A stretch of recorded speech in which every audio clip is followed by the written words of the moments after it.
So, hello everyone. Welcome to another edition of Daytona Office Hours. As always, we'll go through some changes that were made in the last week and some upcoming changes to our OSS project. So, let's start with Thomas' PR on the last Wednesday.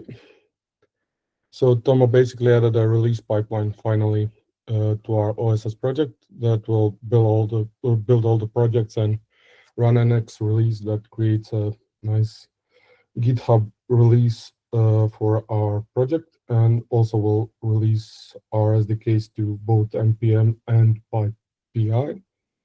This makes our release process finally smooth and more reliable. Then the next PR was by our colleague Mirko. This was basically a Dux update covering the long-awaited feature that splits the uh, standard error and standard out streams. So it updates those examples. Those streams can now be streamed by two different callbacks, but we still keep the feature where you can stream the combined output. So that was basically a docs update. Then there was a contribution from our community. Cesar corrected some wrong method names and some wrong class names in our SDK examples in our documentation. So thankful for our community contributions. The next PR merge was Ivan's volume validation that was added to validate ID name and names passed to the sandbox creation endpoint. So basically, the sandbox creation now fails on API level instead of the sandbox entry being created and the volumes were non-existent or were not in the ready state. So that was fixed by that. Going further, we have the API refactor from Fabian that basically took off some overhead that we previously had. So previously, the roles and assignments for organization members were all updated separately, and now those are a single operation. Also, the larger change was to API key handling.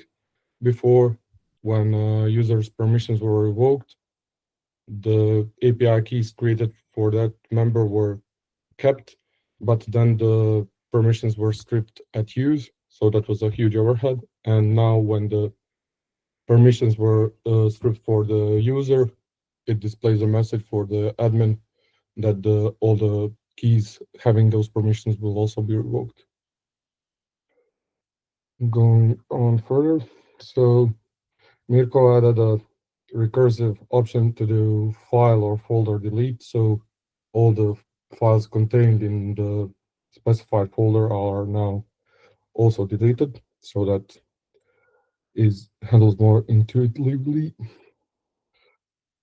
Going further, so the next was another issue reported by our community. So the course disabled header wasn't being applied, so that policy wasn't being applied correctly because of the middleware order. So Toma fixed that, and that now works fine.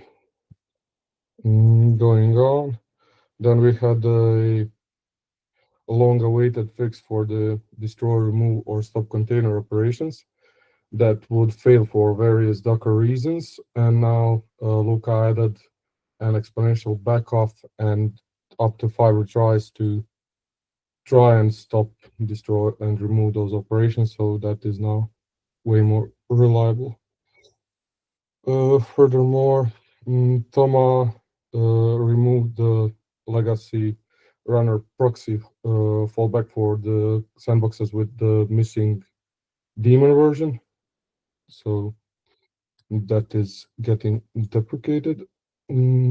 Further, so a long-awaited PR from Goran. So Daytona finally has a comprehensive network egress limiting system. So basically a way for us to limit egress traffic for regarding tier billing tiers. So tier 1 and tier 2 clients will have limited internet access, and tier 3 and tier 4 uh, clients will have open internet access, but can also manage the network allow list by listing up to like 5 CIDR blocks, or just putting the network block all flag that makes the sandbox completely isolated. So this is basically a quality of life improvement on for our infrastructure team that was being hit by various abuse cases for mining on the lower tiers of our billing. So furthermore, Mirko added the API key and JWT authentication on the sandbox preview. So those can now be used, not just the out token that was previously the only authentication method. And then we go to the PR that Fabian opened that basically fixed an issue where newly added runners weren't being picked up by the status checking cron job. So now the query sets the null last checked runners first. So it prioritizes them. And then we had the huge deploy this morning. So Thomas had to fix some null checks. So basically what was happening was that the metadata was trying to be set even if the organization was null. So that had to be handled, and that is for like these 2 or 3 PRs. And here Tom applied the new typed config service to the org service in the API. And the last PR was this week was our colleague Ivan PR that improved the CLI's build process by adding automatic context parsing that follows the Docker default behavior. And we didn't have that so far, so it follows the add and copy rules. And now you don't need to specify the context flag unless you want to customize it. So yeah, that is all for this week. And for any questions, feel free to send us messages in our Slack channels and on Twitter. Thank you for listening.